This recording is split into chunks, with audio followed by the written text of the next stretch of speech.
This is very interesting. Really interesting. This is an interesting thing. It's interesting, which is interesting. It's interesting. Interesting. And this is interesting. Interesting. Oh, interesting. Oh, that's really interesting. It's interesting, which is interesting. Interesting. Interesting. Interesting. Interesting. Interesting. These shirts are very interesting, and they reflect the wonderful truth that the most interesting people in the world know, and that is that there is so many interesting things in the world to learn about. Get interested, people, with the very interesting shirts. Available through Teespring, link in the description.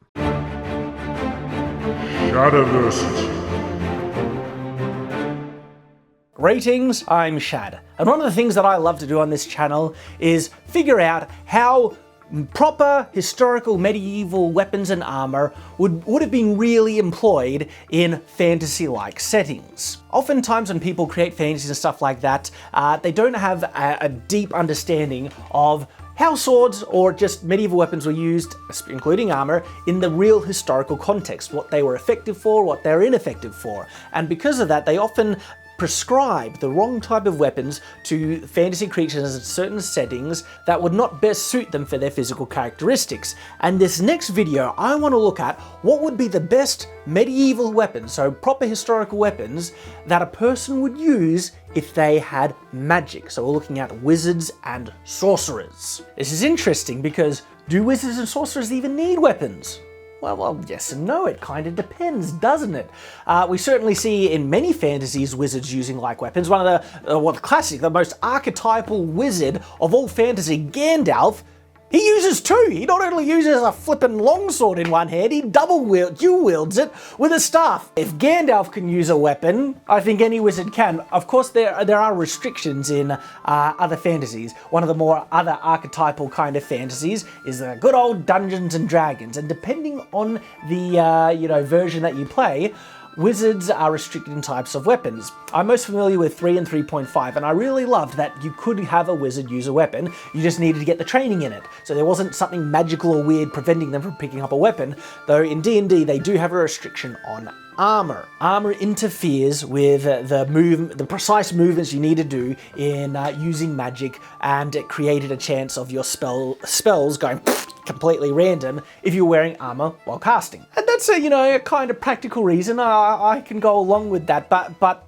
you really need to define how the magic is used if you're going to be putting in restrictions. Just say, no, wizards, they can't use weapons or armor, is a bit stupid. Give it a reason that's logical, then that can be fine. And the reason why it doesn't make sense, if there isn't a good reason saying why they can't use weapons or armor, is because of how useful it is, okay? Armor is phenomenal. One of the reasons I find it is funny why so many fantasies try and make it so they're not wearing armor is to get the classic magic user look, which is the Gandalf look. Big robe, funny, weird hat kind of thing.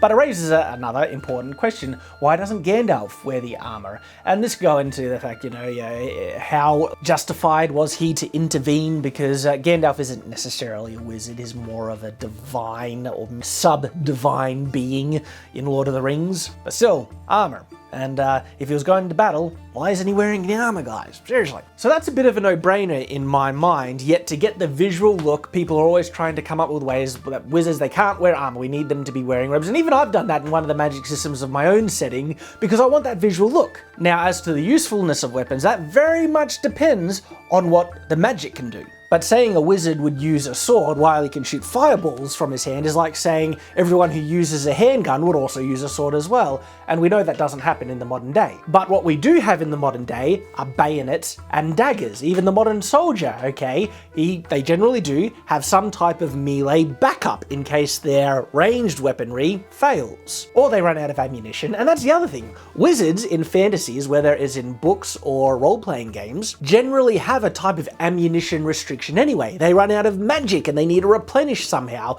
and so having a backup when they run out of magic seems very practical in my mind. And weapons, if it's a medieval period, weapons around, why aren't they carrying swords? If there isn't much restriction in terms of ammunition and the amount that they can use it, they are a living weapon in and of themselves if it's a very combative, offensive type of magic. So then, you know, there's not as much need for it. But if you're going to be making a magic system, it's always good to have limitations. And if there are limitations, there will be circumstances in which the magic user can't use their magic as a weapon, so it's good to have a weapon, a real one, as backup, like a knife or a dagger or something like that. And this is the other balance between magic and practicality, because if the magic can serve the purpose to protect you as well or better than the actual physical, objects you can use to protect you, like armor and shields, there's not as much need for the armor or shields. And maybe this explains why Gandalf didn't have much of the armor, because again, this is kind of movies versus book things. In the movies, we see he's able to create a magical kind of shield when he was facing off against the Balrog, but he doesn't seem to use it at any other point throughout the entire movies and prequels.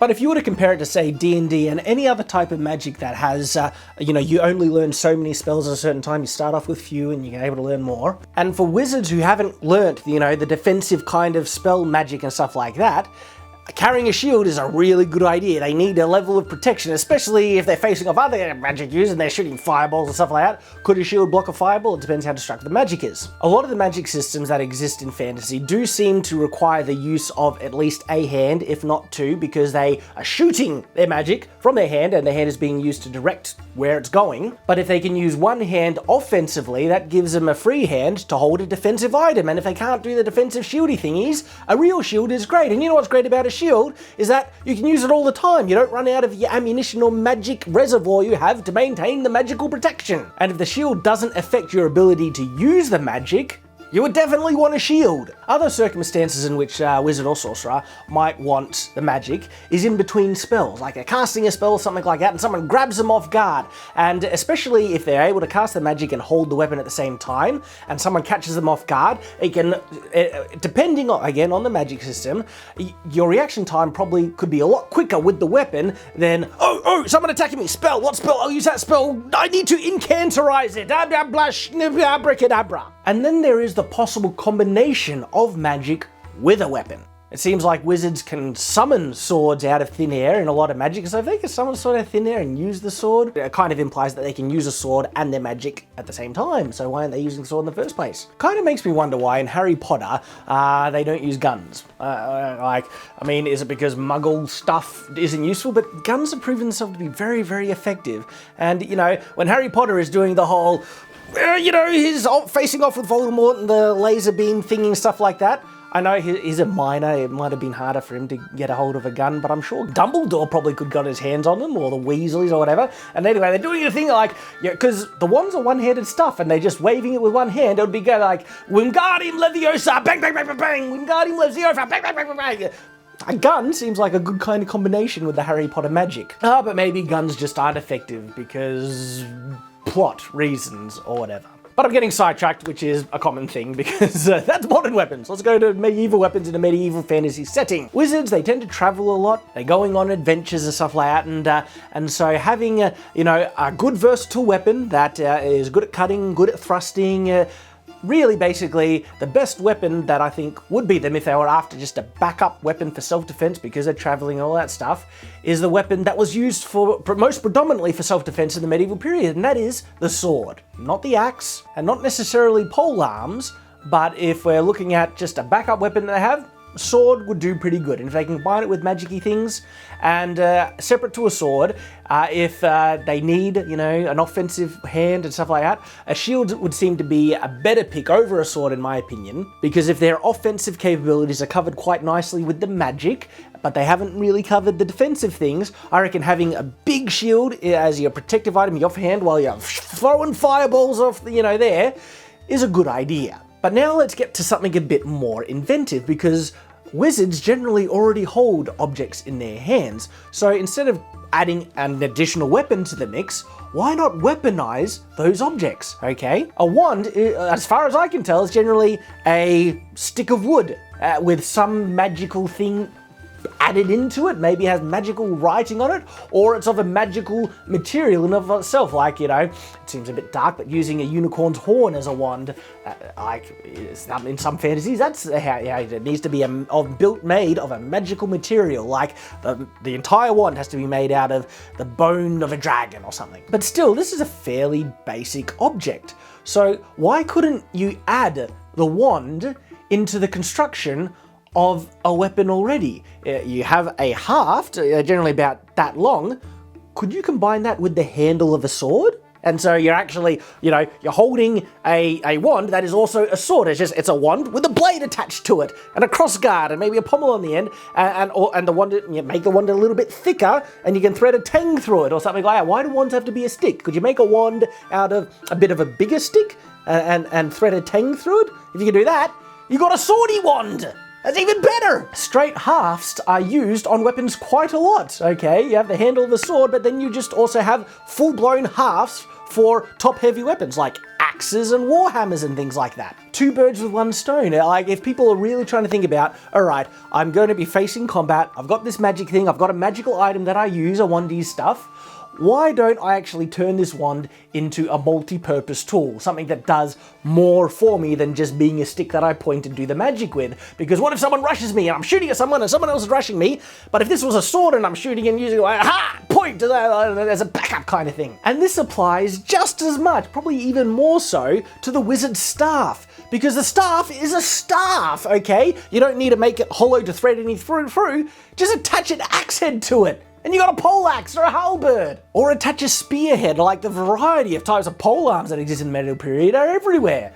So why on earth are wizards not adding, these things to their stuff? Because they're not changing anything. They can still have a staff, still have a glowy bally thing or something to it, and then just put an axe head to it, a poleaxe. Halberd stuff. I don't think it'll make it any more cumbersome in terms of the weight, okay? They can still use it as a walking staff, but it would be kind of more obvious as a weapon. As Lord of the Rings have shown, there was a situation where it was advantageous for a staff to simply appear as a lowly staff. When they go into the throne room of King Theoden in Rohan, and Gandalf says, "You wouldn't take the walking staff of an old man, would you?" But I don't know how reliant Gandalf is on his staff to be able to use his magic. But there is that counter-argument to keeping wands and staffs as mundane appearing as possible that can kind of get people's guard down, and you can sneak this important magical item in with you wherever you go, whereas if your wand is legitimately part of a sword. But that's the thing, swords seem to be allowed to be taken into certain areas easier because they're more convenient, stuff like that, than perhaps a huge massive poleaxe on your shoulder or something like that, because that is most definitely a battlefield weapon. Someone who's carrying a poleaxe, that's a guy who's ready to do some business. But a guy who's carrying a sword, that's just a guy who's, self-defense. I got an eye, just in case, and they look good as well, status symbols, something like that. So it seems like swords are a bit more inconspicuous going around than a big polearm. So there's that trade-off, I suppose. But in terms of a fantasy setting, it's kind of common for adventurers to be carrying weapons. And so the wizards put a spearhead on the stars and stuff like that, okay? Just as a backup in case. You might never need it. But if you run into one situation where you can't cast your magic, you run out of the power to throw the fireballs and stuff like that, it's pretty good to have a backup weapon just in case. And if you're going to be carrying around a staff anyway, make that a weapon! And there we go. These have been my thoughts on the best medieval weapons for wizards and sorcerers. If you have any additional ideas, or you think that a different weapon that I haven't mentioned would really suit a wizard or a sorcerer, share them in the comments down below. I look forward to reading them. I hope you've enjoyed, and I do hope to see you again. Until that time, farewell.